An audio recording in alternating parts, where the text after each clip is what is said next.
Magandang araw po, welcome po sa aking channel, Nov9 TV. Patalasasan po, meron po ba kayong mga properties na napapabayaan or non-performing assets? Plan nyo ibenta, pero wala kayong oras pagbenta nito. Kung ito'y pagkakatiwala nyo po sa amin, tawag lang po kayo sa aking numero, usap po tayo, gawan ko po ng video for free. Yes, libre po. Wala po kayong babayaran. Tutulungan pa namin kayong mabenta ang inyong property. Kami na po bala sa marketing, sa boosting, pati po sa paid advertisements, even sa tripping. Hindi na po kayo mapapagod sa pag-entertain ng mga buyers. Kami na po bala sa lahat. Tawag lang po kayo.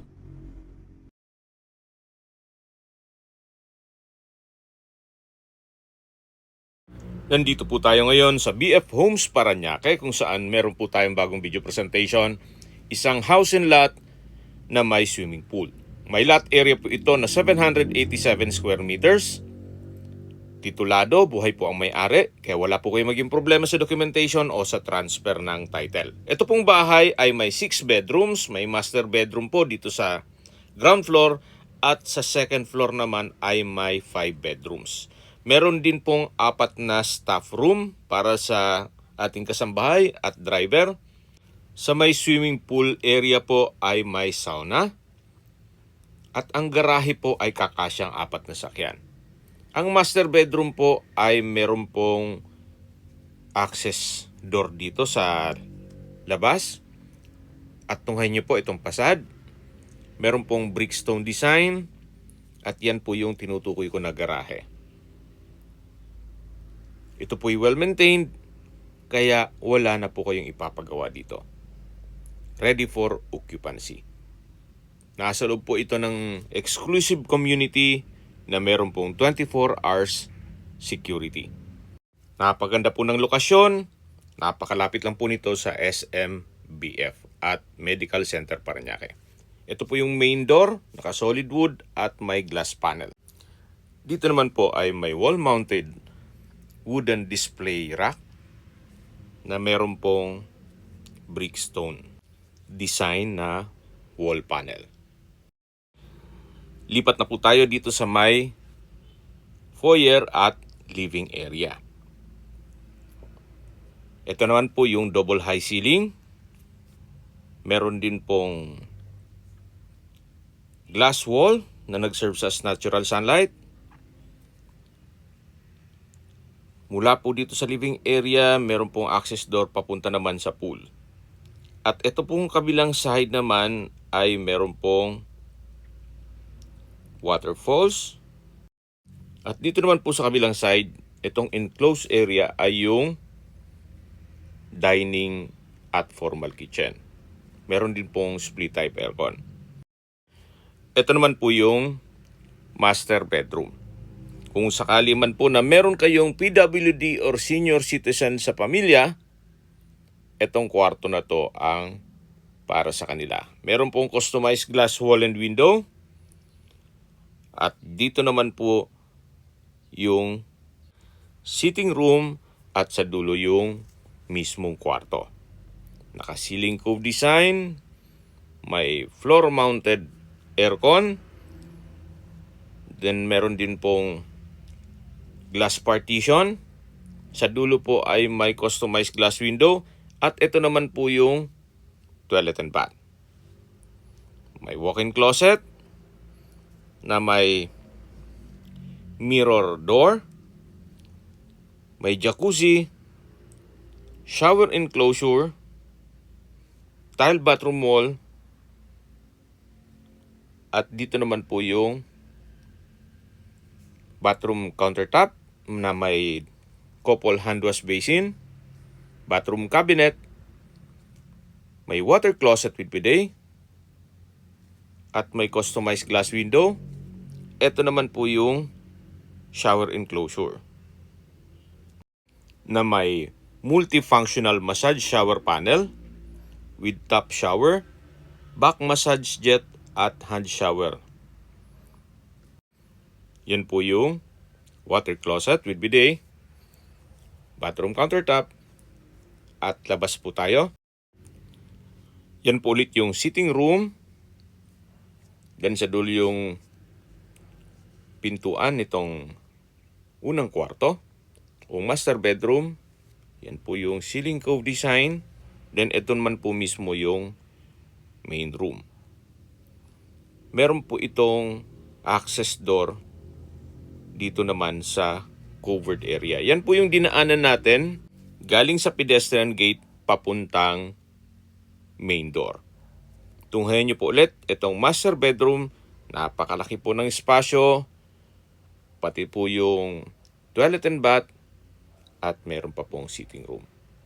Napakalaking bagay din po nitong customized glass wall and window na nag-serve as natural sunlight. Pero bago tayo lumabas, dito naman po ay may multiple shelves na pwedeng paglagyan ng inyong mga kagamitan. Pwede rin po itong gawing linen room. Okay, yan po yung master bedroom at labas na po tayo. Balik po ulit tayo dito sa may living area. Yan po yung double high ceiling. Ito yung living area o salas. Then dito naman po yung tinutukoy ko na meron pong waterfalls. Yan po'y nabubuksan. Folding doors po yan. At meron din pong access door sa dulo o steel gate papunta sa swimming pool. At yan po naman yung dining area. Meron din pong folding glass doors. May split type aircon. Sa dulo may access door. Ang laki po ng spasyo. Kahit po 12-seater na dining set ay kakasya po dito. Ito naman po yung formal kitchen. May island, may pendant light, may built-in oven, kitchen countertop, wall-mounted kitchen cabinet, at storage ng kitchen utensils. Malaki po itong kitchen window. Nag-serve as natural sunlight din po siya. Ito po yung built-in gas range. Meron pong kitchen drawer, kitchen sink, at yan po yung spasyo para sa refrigerator. At katabi na rin po yung pantry. Yan po ulit yung dining area. At ito naman po yung access door na papunta naman sa service area at sa garahe. Ito po yung garahe. At matatanong natin yung main gate. Mula naman po dito sa may access door galing sa kusina, sa dulo po yung service area, at pag diniretso na po yon, papunta na yan dun sa likod ng bahay na malapit po sa swimming pool. Ito naman po yung lower part, pababa po yan at papunta naman sa apat na maliit na kwarto. Yung 4 staff room. Basement area na po yon. Pagkatapos ko mai-present sa inyo yung mga kwarto, iikutan po natin yung basement. Kung familiar kayo dito sa property, na-vlog ko na po ito at meron po tayong video nung mga staff room. Kaya naman po ni-reshoot natin to, gawa ng nag-markdown price na po si owner. Mamaya po sa dulong parte ng video, pag-usapan natin ang presyo nito, pati distance, location, at travel time. Lipat na po tayo dito sa kabilang side.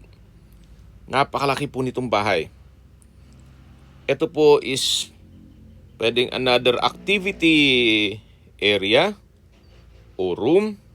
Pwedeng music room, game room or entertainment room. Actually, meron pang video okay.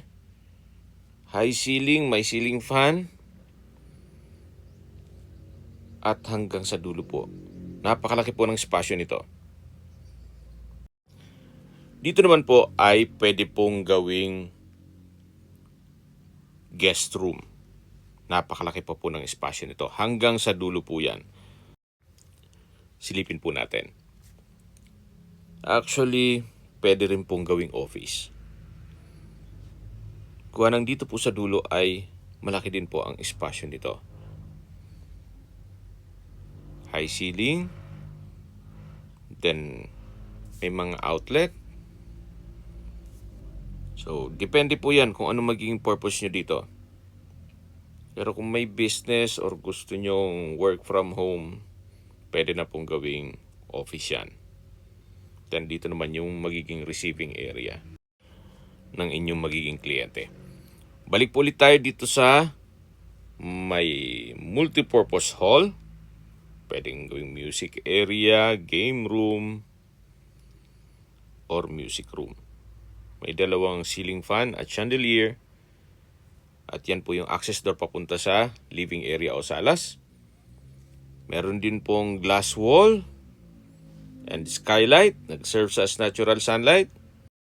Malaking bagay po itong ganyang mga disenyo. Mas nakakapaliwalas. Ito yung another access door na papunta naman po sa swimming pool. Yan naman po yung steel gate na papunta naman sa waterfalls. Yung malapit po sa living area o salas. Meron pong countertop. At proceed po tayo dito sa may poolside. Ito pong swimming pool, maayos po ang pump and filtration. Kahit po wala dito sila owner, malinis po yan. Well maintained. Actually, nasa Amerika po sila. Kaya kung sakali man ang interested buyer ay nandyan din po, mapapabilis po ang inyong transaksyon. May pagbabago lang po sa kanilang plano, kaya ibebenta na lang po nila ito. Although ito po yung kanilang dream house, pero kailangan i-let go na. Yan po yung concrete fence at meron pong outdoor jacuzzi.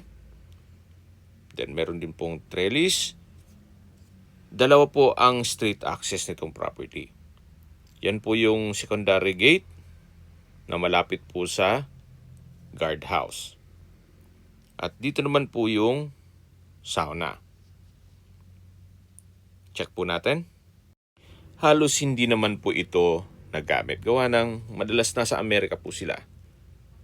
Pag magbabakasyon man dito, wala pa pong isang buwan, balik na naman. Ito po yung nakalak, upon tripping, check natin yan. Yan po yung banyo. At ito naman po yung access door dun po sa kabilang street na malapit po sa guardhouse. At mula naman sa guardhouse, yun na po ang main road. At mula naman dun sa main road, papunta sa SMBF, mga 2 kilometers more or less lang po ang distance. Ganun po kaganda ang lokasyon nitong property.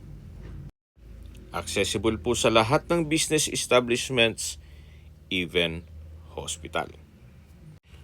Dun po sa dulo ay may another structure ng hangout area. Meron din pong puno ng mangga.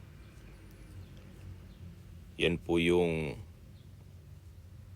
banyo, yung sauna, may outdoor jacuzzi.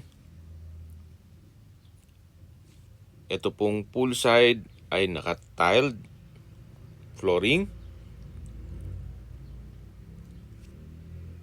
Yan po yung tinutukoy ko na puno ng mangga.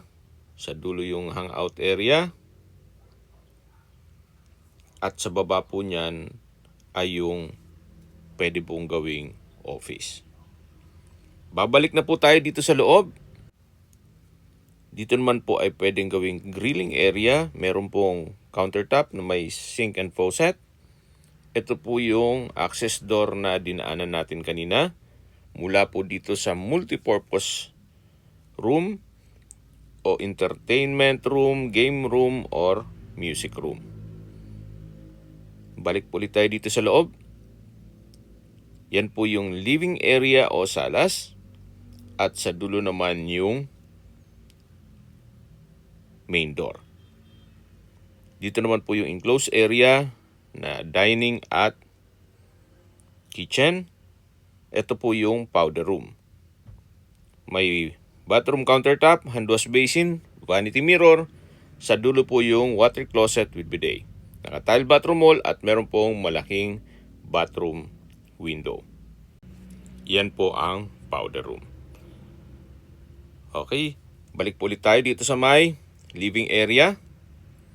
Yan yung access door. Sa dulo yung waterfalls. Ito po yung dining at formal kitchen. Diyan po yung master bedroom na na-present ko na sa inyo kanina. Dito po yung foyer. Ito yung main door. At ito naman po yung hagdan. Ito yung naka-wooden staircase at wooden handrail. Samahan niyo po ako, akyat po tayo. At nandito na po tayo sa second floor. Dito po yung family area. Meron pong customized glass window. May access door papunta sa balkonahe. At check natin itong second bedroom. Malaki ang spasyo. May window type aircon. Wooden design ng tile flooring. Itong glass window ay may security grill, may center lamp, may mga outlet, at meron din pong wardrobe. Yan po ang second bedroom. Dito naman po ay yung third bedroom. May sliding glass window with security grill, may center lamp, wooden design din po ang tile flooring, maayos din po ang pintura ng ceiling at wall. At dito naman po yung common toilet and bath. May water closet with bidet, hand wash basin, vanity mirror, tissue holder, tile bathroom wall, may shower enclosure, hot shower set, at meron po itong bathroom window.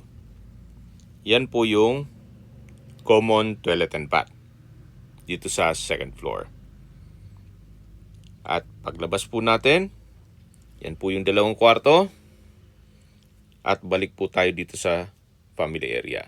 Yan po yung open below na may glass panel o wall na nag-serve as natural sunlight. Meron pong chandelier. Ito po ulit yung family area. At yan po yung balkonahe. Mamaya po, check natin yan. Mula dito sa family area o room, ito naman yung hallway. Papunta dito sa may 3 kwarto, 3 bedrooms. Ito po yung 4th bedroom. Sa spasyo, sakto lang. Hindi naman siya ganun kaliit at hindi naman ganun kalaki. May sliding glass window. At yan naman po yung 4th at dito naman yung 5th bedroom. Mas malaki po ang espasyo. May 2 sliding glass window. May nakaabang na rin na butas para sa window type aircon. Ito naman po yung 6th bedroom. Halos same size lang nung pang-4. Meron din pong sliding glass window. At mula naman po sa bintana, matatanaw yung main gate o garahe. Yan po yung 6th, 5th, and 4th bedroom. Ito naman po yung common toilet and bath. May hand wash basin, vanity mirror, water closet with bidet, naka-tile bathroom wall, meron pong shower enclosure, may bathroom window, at ito'y naka-tile bathroom wall. Yan po yung common toilet and bath dito sa 3 kwarto. Yan yung 4th, 5th, and 6th bedroom. At ito naman po yung family area. Sa dulo naman yung 3rd and 4th bedroom. Ito yung open below. Yan yung chandelier. Mula po dito matatanaw natin yung living area o salas. At doon naman sa baba nitong hagdan ay yung master bedroom. Ito po yung tinutukoy ko na access door papunta naman dito sa may balkonahe o terrace. Naka-aluminum screen door. At yan po, tanawin nyo ang inyong mga magiging kapitbahay. Yan po yung garahe. Ito pong polycarbonate roofing ay dito po yung master bedroom. Itong baba nitong balkonahe. At habang naglilibot po tayo, maisingit ko na po ang distance, location at travel time. Mula po sa SMBF at Medical Center Parañaque o hospital, ang distance is 2.3 kilometers at ang travel time is 9 minutes. Actually, dito po sa main road o kahabaan ng BF Homes Parañaque ay kumpleto na rin po. Marami na pong business establishments dito, even supermarket, pati mga bangko, coffee shop, auto shop, mga saloon. So wala na po kayong hanapin pa. Dito mismo sa area, walking distance lang po. Accessible na po ito sa lahat ng mga business establishments. Kaya napaganda po ng lokasyon. Hindi na po kailangan lalayo pa kayo. At mula naman po sa Skyway ramp sa Sukat, ang distance is 3.9 kilometers at ang travel time is 13 minutes. Ang Skyway po ay may access na papuntang NLEX at ibang parte ng Metro Manila. At mula naman po sa airport, ang distance is 15 kilometers at ang travel time is 35 minutes. Mula naman po sa Makati o BGC, ang distance is 18 kilometers at ang travel time is 34 minutes. Napaganda po ng lokasyon. Napakalaki na po ng property. Kaya you might consider this one.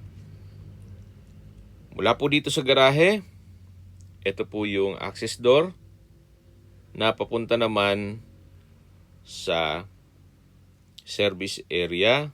Yan po yung kusina o yung formal kitchen. Sa dulo yung service area. At ito naman po yung tinutukoy ko na basement. Dito po yung 4 na staff room. Mula po sa dulo, yung 1st, 2nd, 3rd, and 4th staff room. Yan po yung countertop na may sink, then may cabinet. Pwede po kong gawing dirty kitchen. Dito naman po ay may common na banyo.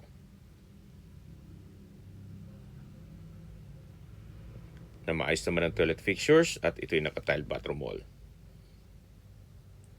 Dito naman po nakapwesto yung overhead shower. Although maayos naman po ang water supply, just in case ng water shortage, wala pong problema. At dito naman po is yung puno ng mangga. Mula po dun sa swimming pool, tinuro ko yan sa inyo. At yan naman po yung swimming pool. At dito naman yung hangout area. Akyat po tayo. Malaki din po ang espasyo nito at sa baba po nito yung tinutukoy ko na pwedeng gawing opisina o office. Okay, recap lang po sa mga nag-skip ng video. Ito pong property ay nasa BF Homes Parañaque. Napakalaki po ng lot area, 787 square meters. Ito po'y titulado, buhay po ang may-ari, kaya wala po kayong maging problema sa documentation o sa transfer ng title. Ang bahay po ay may floor area na 800 square meters, more or less, with 6 bedrooms, may master bedroom sa ground floor at 5 kwarto sa second floor. May 4 na staff room. Ang master bedroom po ay may full bathroom at may sitting room. Then sa second floor naman ay meron pong 2 common bathroom. Sa ground floor ay may powder room at 1 common bathroom naman sa staff room. Sa pool and sauna area ay meron pong banyo at ang garahe po ay kakasya 4 na sasakyan. Yung tree house po kung saan dun tayo galing kanina ay kakasya po ang 20 packs. Ito pong area ay napakalapit lang po sa main road. Ilang steps lang po. Meron din pong 2 street access. Ito pong swimming pool ay working. Ang pump and filtration, pati po yung jacuzzi, sauna, at napakaganda po ng lokasyon. Paulit-ulit ko pong binabanggit, gawa ng accessible po sa lahat ng business establishments, even hospital. At yan po yung laging binabanggit sa inyo na dapat nyo i-consider sa paghanap ng property ay meron pong malapit na hospital. Hindi ko na po sinasabing sakitin kayo, yan naman po ay for emergency purpose lang naman. Okay, sa presyo na po tayo. Ang original price po nito is 60 million pesos. Nag-markdown price na po si owner sa halagang 49 million pesos net. Ibig pong sabihin, si buyer na po ang sasagot sa lahat ng taxes at expenses with regard to documentation. Kung negotiable, siguro slightly negotiable, sinagad na po ni owner. Kaya, kung may mga katanungan po kayo, tawag lang po kayo sa aking numero. At sa mga kababayan naman natin nasa ibang bansa, meron po akong WhatsApp, Viber, Telegram at Signal. Same number lang po, 0917-316-3399. Sa mga nagtatanong naman po ng aming Facebook, meron po aming Facebook page na Nov9TV at Facebook Real Video. Meron din pong TikTok at Instagram. May ibang YouTube channel po kami, the Nov9TV channel, Nov9TV Listings, Nov9TV On The Spot, Nov9TV Updates, at Nov9TV House Rental. Sana po naibigyan nyo ang video presentation. Paki-like and subscribe na lang po sa aking channel para ma-update din po kayo sa aking future listings. Kung sakali po hanap nyo yung mas malaking sukat ng lupa, meron din po kami ibang listings na pwede nyong pagpilian. Huwag po kayong mag-atubiling tumawag sa amin. Then, let us know your budget para malaman namin kung anong property pwede naming ilog sa inyo. Sa lahat pong viewers, subscriber at nagtiwala po sa amin, salamat po sa suporta. Ingat po kayo lagi at yung pamilya. Maraming salamat po.